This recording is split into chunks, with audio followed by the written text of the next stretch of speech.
Summer McIntosh. I just did a podcast with Ariane Titmus, and it seemed like Dean and even herself had an awareness of kind of her progression of where she was headed. It seems like Summer, maybe a little bit earlier than Ariane, but it seems like she's on a progression of getting to that point where she's competing for gold medals very soon. So what's that progression been like? Talk to us about her. I don't really know much about her.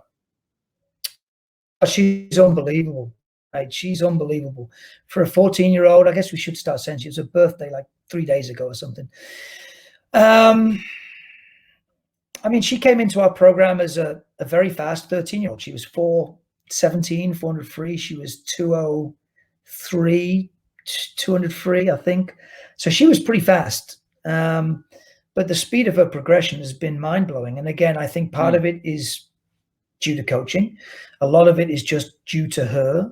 A lot of it is because of the environment she was in, again, with those girls chasing, racing. She does completely different sets most of the time, but there'll be times when she's doing race pace against those, in inverted commas, faster girls or older girls. And again, your perception of what's normal changes. And she's got the mentality of, she's very focused. She's very driven. She loves hard work. I still, saying that, the set she did today, she didn't quite finish it the way I wanted to. But to be fair, she's just had 2 weeks off and been swimming for like 5 days.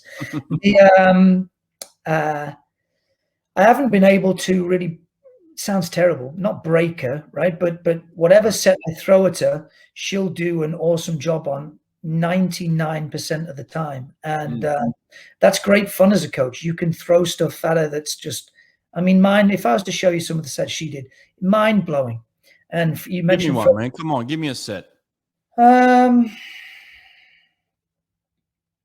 So she'll do sets like your traditional Australian heart rate type sets, 27 100s on 140.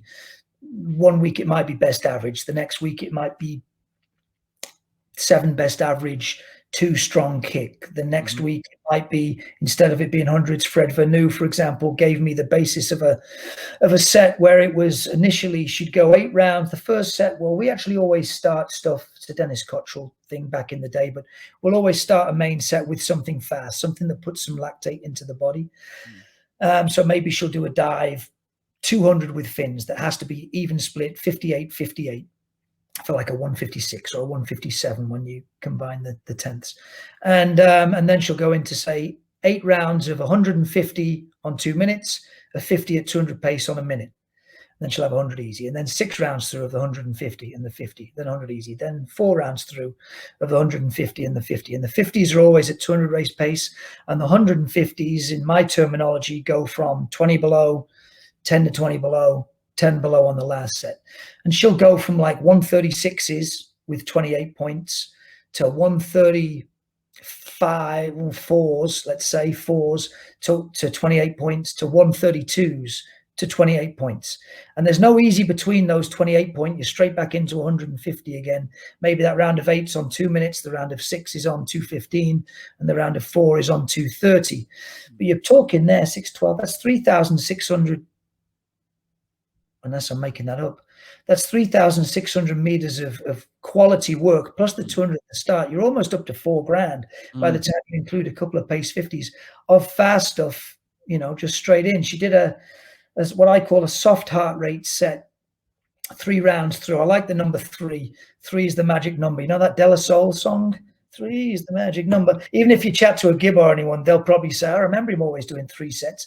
And the reason I do 3 times of anything, whether it's 3 weight sessions a week, most people, whether it's 3 quality sets, whether it's 3 sets within a quality set, is because psychologically, as long as you get after that first go, well, then you can almost you just say, well, you just got to get through round 2. The last set's taking care of itself. You're going to finish it strong. Right. So you can kind of get through things that way. So she went through 3 sets of 7 short course meters. So I apologize to all your American buddies there who live in a different world than the rest of us. Get with the program. But anyway, short course meters, I like training short course yards, actually. I think it's pretty good. My training camps when we go to Florida, when we're allowed with COVID and stuff, some of the best weeks training we ever do with the mix of long course and short course. And but she'd go 3 rounds through of 7 100s freestyle on 120, holding, so relatively short rest on 120, holding around that 10 to 20 below type effort. Or was it 20 to 30 below? Anyway, she'd hold like 102s average short course meters, which isn't amazing, but it's decent. Then she'd have a 50 recovery on 120, and then she'd go a 300 on 330 that had to be what we call 10 below to best. And I think she averaged 102s on the hundreds, and then she went 305, 305, 304 on the 3 100. So 7 ones, 50 easy, a 300, I think a 200 easy, 3 rounds through. And again, you're talking that's 7 ones plus a 300. That's 3,000 meters of stuff, which is no slower than 102s. Even the 300's going 305. You're averaging 101s. And for a 14-year-old doing stuff like that, I think is pretty impressive. So, I mean, I don't know if those sets made any sense whatsoever. Yeah, no, they make perfect sense.